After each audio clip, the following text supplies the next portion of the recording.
80년대 반미 운동권 사고가 2026년 국제정치를 망치고 있다. 미국이 이란을 공습했을 때 한국의 일부 정치인들은 제일 먼저 뭘 따졌을까요? 2026년 봄, 중동에서 드디어 총성이 울렸어요. 미국이 이란을 직접 공격했고 전 세계가 냉전 이후 가장 큰 지정학적 충격 앞에 멈춰섰거든요. 각국 정부는 서둘러 자국의 외교 포지션을 정리하고 이 상황이 자국의 득인지 실인지 계산하기 시작했습니다. 그런데 한국 정치권 일각에서 나온 반응은 좀 달랐어요. 계산보다 심판이 먼저였거든요. 미국이 옳은지 그른지 이것부터 물었습니다. 국제정치학자 양일국 교수가 바로 이 장면을 보고 공개적으로 입을 열었어요. 그가 문제 삼은 건 단순히 반미 정서가 아니었습니다. 40년 전에 굳어진 세계관이 지금 이 순간에도 한국의 외교 감각을 움직이고 있다는 거였거든요. 이 발언은 정치권 안팎에서 즉각적인 파장을 불렀습니다. 양 교수의 핵심 주장을 한번 들어볼게요. 지금 일부 정치 세력이 미국을 비판하는 방식이 현재 국제정치를 분석해서 나온 결론이 아니라는 거예요. 1980년대 운동권이 몸으로 익힌 하나의 반사신경, 즉 서방에 반대하는 것 자체가 진보적이라는 감각이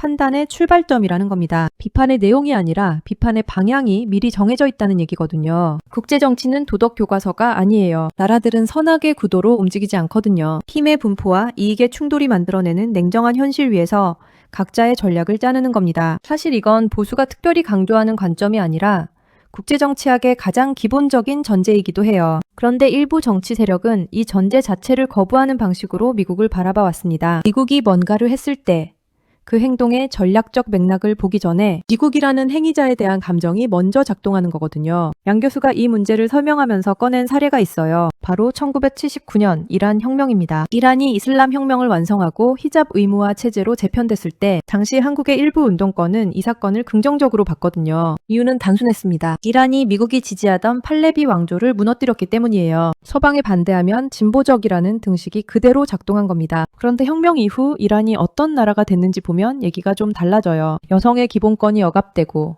종교 경찰이 공공도덕을 감시하며 반체제 인사들이 처형되는 체제가 들어섰습니다. 진보적 가치의 잣대로 보면 오히려 심각한 퇴보거든요. 그런데 당시 일부 운동권의 판단에서 그 부분은 검토 대상이 아니었어요. 미국에 반대한다는 사실 하나가 다른 모든 것을 덮어버렸습니다. 양 교수의 비판이 바로 이 지점을 겨냥하는 거예요. 그 판단 구조가 지금도 살아있다는 겁니다. 이게 단순한 역사 이야기로 끝나지 않는 이유가 있어요. 2026년 지금 미국의 이란 공습을 바라보는 일부 정치 세력의 시각이 당시와 구조적으로 닮아있다는 지적이 나오고 있기 때문입니다. 이란의 핵 프로그램, 중동 대리전, 미국의 동맹 관리 전략, 이런 지정학적 맥락은 분석의 중심에 오르지 않아요. 대신 미국이 폭력을 행사했다는 사실 자체가 비판의 시작이자 끝이 됩니다. 처지에서 생각해보면 이 문제가 더 심각하게 느껴지거든요. 한국은 미국과의 동맹 위에 안보를 올려놓고 있고 중국과의 경제관계도 무시할 수 없으며 북핵이라는 독특한 안보 변수까지 껴안고 있는 나라잖아요. 이 복잡한 구도 안에서 외교 전략을 짜려면 도덕적 판단보다 현실적인 이해, 계산이 훨씬 정교하게 작동해야 합니다. 그런데 외교 감각의 출발점이 40년 전 운동권 이념이라면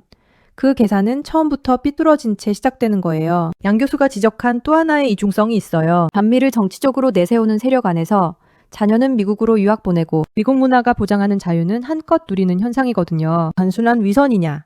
아니면 이념과 생활의 분리냐를 두고 해석은 갈릴 수 있습니다. 다만 정치적 의미에서 이 이중성이 중요한 이유는 따로 있어요. 반미 정치를 하는 세력이 사실상 미국이 제공하는 시스템과 가치를 사적으로는 선택하고 있다면 그 반미는 미국이 나쁘다는 진심 어린 확신에서 나온 게 아닐 가능성이 높거든요. 이념적 포지셔닝으로서의 반미, 특정 지지층을 결집시키기 위한 국내 정치 도구로서의 반미일 수 있다는 해석입니다. 이렇게 읽히는 순간 그들의 대미 비판은 외교적 판단이 아니라 국내 정치용 언어가 되는 거예요. 이 충돌 구조는 두 세력의 대립으로만 보기엔 좀 복잡해요. 세 개의 층위에서 동시에 긴장이 작동하고 있거든요. 국제 차원에서는 미국과 이란의 군사 충돌이 중동 전체의 판도를 뒤흔들고 있습니다. 이 변화가 한국의 에너지 수급, 수출 시장, 외교 관계에 어떤 파장을 미치는지 냉정하게 계산해야 하는 상황이에요. 국내 정치 차원에서는 현실주의 외교 노선과 이념 기반 외교 감각이 정면으로 충돌하고 있습니다. 한미동맹을 전략적 자산으로 관리해야 한다는 입장과 미국의 행동 자체를 도덕적으로 심판해야 한다는 입장이 외교정책 논쟁 안에서 맞붙는 거거든요. 그리고 세대 차원에서는 1980년대의 정치 감각을 굳힌 세대와 그 이념적 배경 없이 2020년대 현실 위에서 정치를 시작한 세대 사이의 인식 격차가 점점 선명해지고 있습니다. 이 세 층위가 동시에 작동한다는 게 이 논쟁을 단순한 친미 대 반미 구도로 읽어서는 안 되는 이유예요. 문제의 핵심은 미국을 지지하느냐, 비판하느냐가 아닙니다. 어떤 기준으로, 어떤 방법론으로, 어떤 목적에서 국제 행위자들을 판단하는가의 문제거든요. 미국의 외교 정책은 충분히 비판받을 수 있어요. 이란 공습이 국제법적으로 문제가 있다면 그렇게 분석할 수 있고 중동 정책의 역사적 실패를 짚을 수도 있습니다. 그런 비판은 사실과 논리에 기반한 정치평론의 영역이에요. 그런데 그 비판의 출발점이 미국이라는 행위자에 대한 40년 된 이념적 반감이라면 그건 분석이 아니라 감정입니다. 외교 정책이 감정 위에서 세워질 때 그 대가는 결국 국민이 치르거든요. 양일국 교수의 발언이 정치권 안팎에서 이렇게 주목받은 건 이 지점을 공개적으로 말한 사람이 드물었기 때문이기도 해요. 국제 정치학자가 현직 정치 세력의 인식 구조를 직접 겨냥해 비판하는 건 흔한 일이 아니거든요. 그게 학술 논쟁이 아니라 정치 논쟁으로 즉각 전환된 이유입니다. 비판을 받은 쪽에서는 당연히 반론이 나왔어요. 반미 비판이 전부 80년대 이념의 연장은 아니며 미국의 군사행동에 대한 도덕적 문제 제기 자체가 잘못은 아니라는 주장이거든요. 이 반론이 완전히 틀린 건 아닙니다. 도덕적 문제 제기는 국제정치 담론의 일부예요. 다만 그것이 전략적 현실 분석을 대체할 때, 특히 국가 외교 정책의 언어로 작동할 때 문제가 생긴다는 게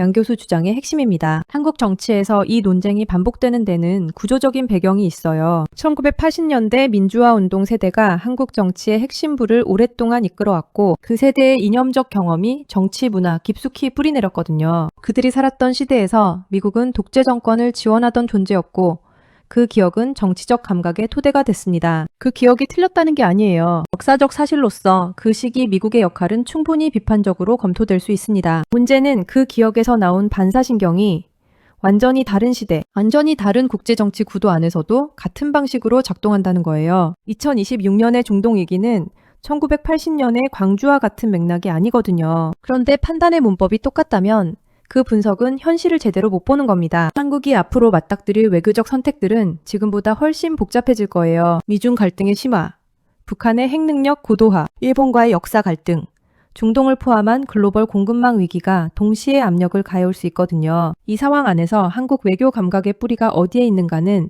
생존과 직결된 문제입니다. 이념이 현실 판단을 이기는 순간 외교 정책은 국내 정치의 도구로 전락해요. 미국을 비판하는 게 지지를 모으는 유효한 전략이라면 그 비판은 계속될 겁니다. 국익 계산과 맞지 않더라도요. 이게 양 교수가 지적하는 정치 구조의 문제거든요. 발언 한 번으로 바뀔 수 있는 게 아니라는 점에서 이 논쟁은 아직 끝나지 않았습니다. 결국 이 얘기를 한 문장으로 풀면 이렇게 되는 것 같아요. 과거 경험에서 형성된 이념이 나쁜 게 아닙니다. 그 이념이 현재의 현실을 보는 눈을 가릴 때가 문제거든요. 그리고 그 이념이 공개적으로 도전받지 않을 때 정치 문화 안에서 당연한 전제로 굳어버립니다. 양일국 교수의 발언은 그렇게 굳어진 전제에 균열을 내려는 시도로 읽을 수 있어요. 한국 정치가 80년대 세계관에서 벗어나고 있는 중인지 아니면 여전히 그 안에 머물러 있는지 여러분은 어떻게 보십니까? 이 영상이 마음에 드셨다면 댓글 하나만 남겨주세요. 이 문제를 바라보는 여러분의 생각도 궁금합니다. 댓글은 이 사건을 다양한 시각에서 이해하는 데 큰 도움이 됩니다. 오늘 이야기한 이 정치적 논쟁에 대해 여러분은 어떻게 생각하십니까?